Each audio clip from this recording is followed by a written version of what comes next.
painting to photography, from beadwork to woodworking, KQAL FM on the campus of Winona State University presents Art Beat. Art Beat highlights the work and accomplishments of local artists from in and around Winona. Support for Art Beat is made possible by the Minnesota Arts and Cultural Heritage Fund. On this episode of Art Beat, we take you to the 2021 Frozen River Film Festival, which was held virtually this year. Today, we sit down with Dakota Maertz and Joe Eichele, directors of Solar Eclipse, which was part of the local set at this year's festival. Dakota and Joe are students at Winona State University and teamed up with the theater and dance department to create their film, Solar Eclipse. Due to the pandemic this year, the theater and dance department was unable to hold their annual Dancescape in person, so Joe and Dakota stepped in to create this dance film. I'm Bill Stoneberg. Stick around as we take a look at Solar Eclipse with directors Joe Eichele and Dakota Maertz on Art Beat.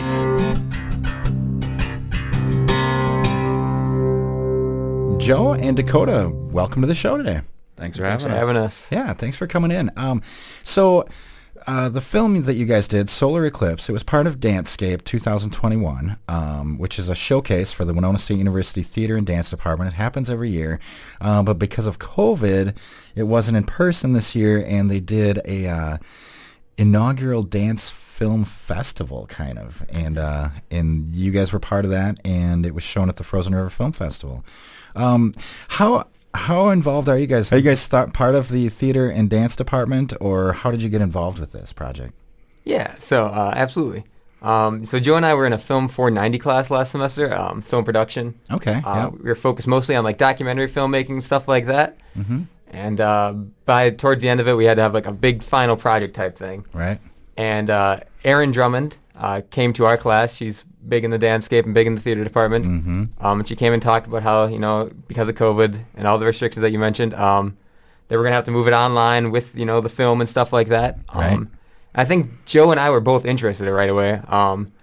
We weren't sure if that's the path we were going to pursue immediately, probably because neither of us have experience with dance at all. Mm-hmm. A lot of it is just really out there for us. Right. But as soon as we kind of went into the world of the Dancescape and into the world of interpretive and modern dance, stuff like that, we were super intrigued, and we just kind of pursued it from there. Cool. So you guys aren't involved with dance yourselves, and I'm assuming this isn't the first film you've made, right? I mean, you've done other work. What was it like doing a dance film like this? Was it, because it's not like it's scripted, something that you wrote and you're telling people what to do. You're kind of capturing almost, or is it not like that? I mean, what's it like? No, I think going into it, we were definitely asking those same sort of questions. Okay. There's obviously the piece that we saw a few times through Ella, the choreographer, mm-hmm. as well as Elizabeth, the other dancer. But I think a lot of the challenges that we faced was like seeing the piece objectively as you would sitting in the audience, and then trying to figure out how to film that, when to get the close-ups, when to get the wide shots, when to pan and tilt, where to look, what we want to focus on, because obviously when you're watching a film of it, the close-ups don't necessarily represent what you'd be seeing if you're sitting in the audience. Right. And so like a lot of the decision making was definitely like figuring out what to do in terms of those, and like how to create an engaging piece while also staying true to the performance. Right. That's interesting, like you said, the close-ups, that's not something you would normally see from the audience. You're seeing one perspective when you're sitting in that audience, so that's interesting. How do you make those decisions? How do you go about that? Did you have to watch it several times? Did you shoot it first and then watch it over and over, or anything like that? Or yeah, so we had like a preliminary type of shooting where we basically just set up a camera on a tripod and had them go at it, do their dance, without any special cuts, special editing, or anything like that. So we could kind of see what it was like to be in the audience.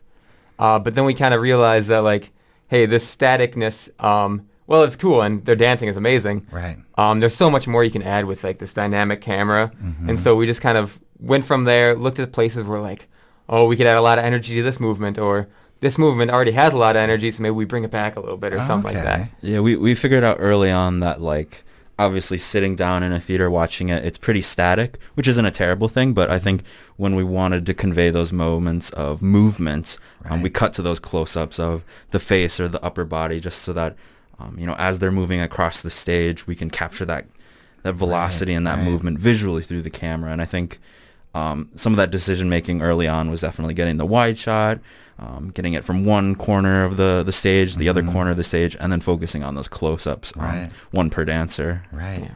That's pretty neat. It sounds like it's almost like it was an opportunity to have the filmmaking complement the dance and vice versa, like play with each other. 100%, like 100%. Do you think that maybe like the quarantine stuff and not having events in person, there's been a lot of virtual events, things that we'd normally go to in person, like concerts and dance showcases and things like that.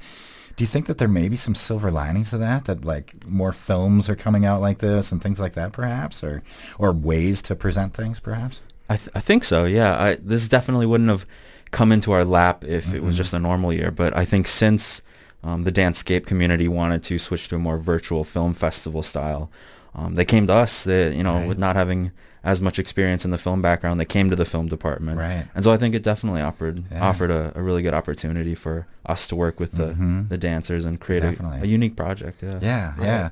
That's a good point, too, is it brought two departments kind of closer together, Yeah. Cool. Do you think there may be... are they going to continue doing this? Because it said inaugural Dance Film Fest on the Dancescape thing, cool. Yeah. So I think the better question would be, will there be filmmakers who are actively looking to help out? I think there you go. One of the reasons that we were so intertwined with it was because our professor, Dr. J, saw the opportunity, communicated back and forth with Aaron Drummond from the theater department and sort of put this opportunity up for film students. But I think if they continue to do it, we'll definitely have a better idea of how to go about it in the future. Right. Now, when I was viewing it, one of the things I wondered is if it was all one performance. Did you set up multiple angles and shoot one performance and edit it, or did you have to do that several times? That's a great question. I absolutely wish it was one performance. We sat there for a while filming those. I felt very bad for the dancers by the end of it. They make it look totally effortless, but there's a lot of sweat and hard work that goes into the movements they're doing there. Right. And we would film probably like 4 run-throughs each time. We did like 3 different days of filming. Oh, wow. Yeah, nice. So it was pretty intense. But yeah, absolutely. We set up cameras. This corner, we had a drone for quite a few shots, which was really fun to work with inside like the PAC and the dance studio and stuff like that. But yeah, it was all about just capturing as many angles as possible at one time in order to have just a lot of stuff to go back to if we need to. What's interesting is, and I don't know if you or many people know this, the one we submitted to the Frozen River Film Festival in Dancescape, that's the final version. But originally for our class, we filmed a completely different version inside just the dance studio and Memorial. And that was sort of like forced upon us because at the time we wanted to film in the PAC with the nice black stage, but they were redoing the flooring. And so we filmed a completely original version in the dance studio and Memorial. And finished our class, finished the semester, and we were both, I think, in agreement and thinking, like, we could do that better. We could provide a better project, and I think the dancers both agreed. And so early January, I think early semester 2, we all got together, and we had, like, I think it was 2 hours. It was something like that. It was a rush. Really short compared to, like, the multiple days we had beforehand. And so we had that 2-hour time slot to, get one take and get all our camera angles and then say, all right, do that again, like the same performance, and then get different camera angles. So it was quite fascinating, the differences in our efficiency. Yeah. It was nice at that point that we had like a reference to look back on at all times, so we knew exactly what we had to film. A proof of concept. Right, exactly. Yeah, so. Very cool. What was the biggest challenge doing a film, this dance film? Well, I'll speak for myself personally, I guess, but I'm thinking probably the same for Joe and I, or something similar at least, is that our inexperience with dance itself. We really had to look at a lot of different, like, just on YouTube or on the internet, different examples of how filmmakers use the film medium to project a purely physical and usually in-person medium of dance. So we were trying to do whatever we could to kind of have the cameras dance with the dancers themselves. It's kind of a balancing act between how we painted, I guess, the dance, and how they painted themselves, I guess, with their actual actions. Right. I think for me, primarily in like the editing booth, one of the biggest challenges was, once we have all this accumulation of different camera angles from this side and this side, it's more of a question of like, when do we cut, and like what do we choose to add and incorporate, and what do we choose to leave on the cutting board, when to show like these wider shots that are more grandiose, and when to close in on the close-ups and see some of the emotion in the eyes or the hands or the face. Those were some of the biggest challenges I know we had like a lot of conversations just in my room figuring out like, when do we put this here? When do we put that there? How do we make this into something that, conveys some sort of sense of emotion? Right. I'm also interested, I'm curious about the opening shot, or like with the titles there. The two dancers are kind of laying on the floor. They're not moving, but their clothing is, right, with some little wind or something, little magic going on there. Awesome. Who came up with that, and how did you I think that was their idea. It really was. They wanted to, be like laying on the ground and have like an overhead shot. And originally we were like, okay, overhead shot, I guess that's the drone, right? And so we did that originally in our first attempt, but then on the stage, the version that you saw, we had them lay down parallel to each other, flew the drone up, and then that wind, that gust that you see is actually the blades. It's like the drone. Yeah, oh wow. That wasn't a choice to include or keep that out. That was like interesting. Yeah, the blades from the drone right above them spinning. But it added a really cool effect. Yeah. I thought it was really neat because the dancers are just lying there motionless, but their clothing is moving. So it's like something that you couldn't like normally capture in an indoor stage unless you brought in fans. Right. Yeah. It's purely happy accident. Oh, that's fantastic. But that's just it though. When those happy accidents come along, you have to be ready for it and recognize them, and in order to utilize them. That's really cool.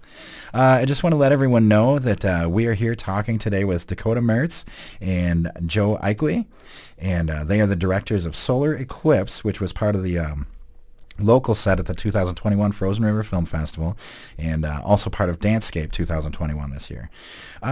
Guys, I'm also kind of curious, what's your background, and how did you guys get involved in filmmaking? Yeah. So I really didn't have that much experience with filmmaking at all before coming to college. I just, liked watching movies, sitting back on the couch with a little bit of popcorn and watch some films. Right. But then, like, towards my senior year of high school, I did make, like, a few films for classes, trying to think of a creative way to express ideas in a presentation or whatever. But they were purely for, like, practical purposes. There was no artistic value to them at all, I'll be honest. But then I came to Winona, I saw they had a film program. I'm like, sounds like a perfect minor, honestly. So that's what I went with. And then those classes just kind of blossomed into something more. I've been working on some projects in the free time. And Joe and I have worked together a little bit before this too, so yeah. Cool. I think for me, a bit similar to Dakota, I took some classes in high school that incorporated filming and editing, mostly for English classes, but I took a liking to them. Excuse me. Found it interesting, kind of like the whole process of like going out and filming stuff with, you and your camera, capturing whatever it is, and then the second part of that is like taking it into like editing software and sort of like arranging it into a puzzle almost, and like seeing what makes sense logically when you press play from the start and watch it through.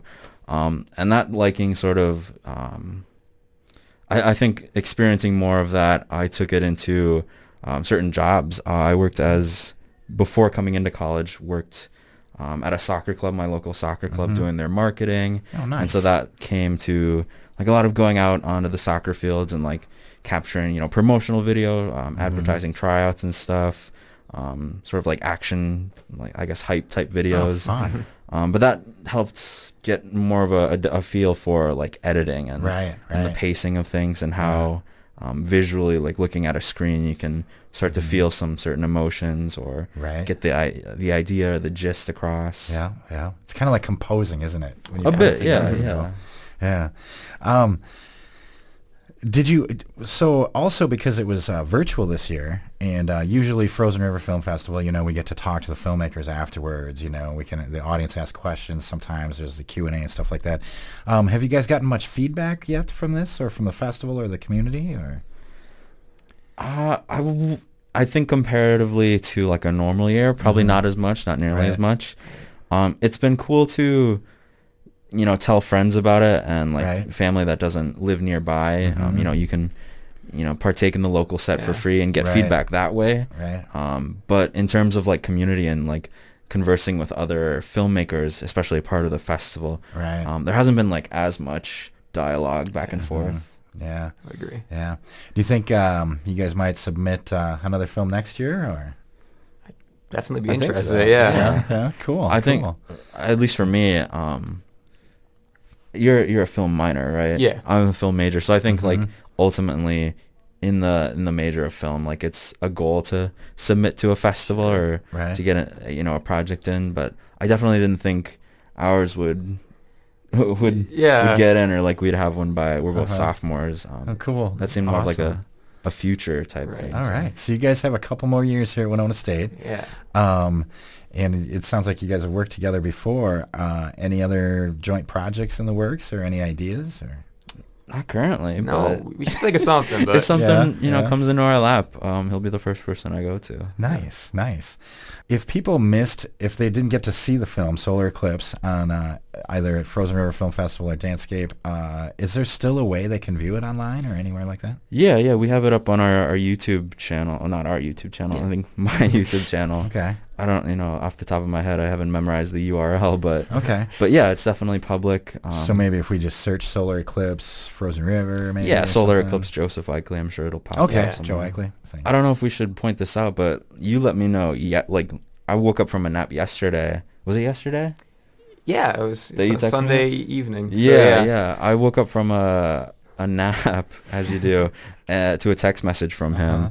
And he had shown me that we found out yesterday that the Solar Eclipse film got the Local Choice Award for Frozen River Film Festival. Oh, excellent. Which is crazy. Congratulations. Thank you. Thank you. Out of the local set, I guess, was it voted or was it chosen by the... I'll be honest, I have no idea. I'll just take the award. It just feels cool. Voted. I'm not sure about that, but I think it was. Right. No, that was super huge. Yeah. Yeah, it really did feel great. That. Fantastic. Well, congratulations, guys. Thank you very much. Awesome. And you got a couple more years left here. Hopefully you stick around. Right. The film is really cool, so appreciate it. I'd like to see more work. Where do you guys see yourself after graduation? Where would you like to see your career paths go? I know Dakota, you're a film minor, but who knows, right? Right. Yeah. I mean, I would love to just like incorporate film or I guess videography in any way into wherever I go in the world. Right now I'm a mass communication major, so nice. I would probably go into advertising of some sort, but with film as a minor, maybe commercials or something like that is in the future. That's where I'd like to see myself, I guess. Nice. Yeah, pretty similar to Dakota, I think. Okay. Whether it's any business that, is local or corporate, I think a lot of their presence is social media and online. So I think the digital format of film or short videos, long videos, any sort of video format is interesting to pursue for moving into the future. Yeah. We all just want to do what we love. So anywhere you can get paid for doing what you love, right? Oh, yeah, that's not a bad. For sure. All right. Well, thanks a lot for coming in and talking to us today, guys. Really liked the film. Really cool. For anybody out there who didn't get to see it, it is called Solar Eclipse, and it can be seen on YouTube. Just search Solar Eclipse and Joe Eichele. Eichele is spelled Eichele. So once again, Dakota and Joe, thank you so much for joining us today. Really enjoyed it. Appreciate it. Thank you. Thanks for having us. All right, and hopefully we'll see more films from you guys in the future. Thanks again to Dakota Maertz and Joe Eichele, directors of the film Solar Eclipse, which was shown at the 2021 Frozen River Film Festival here in Winona. To view the film, just search Joe Eichele, that's Eichele, on YouTube. For more conversations on art, tune into Artbeat Tuesdays at 12:30 right here on 89.5 KQAL. I'm Bill Stoneberg, and we've just heard from filmmakers Joe Eichele and Dakota Maertz on Artbeat. Artbeat is written and produced by KQAL FM on the campus of Winona State University. Visit us on the web at kqal.org.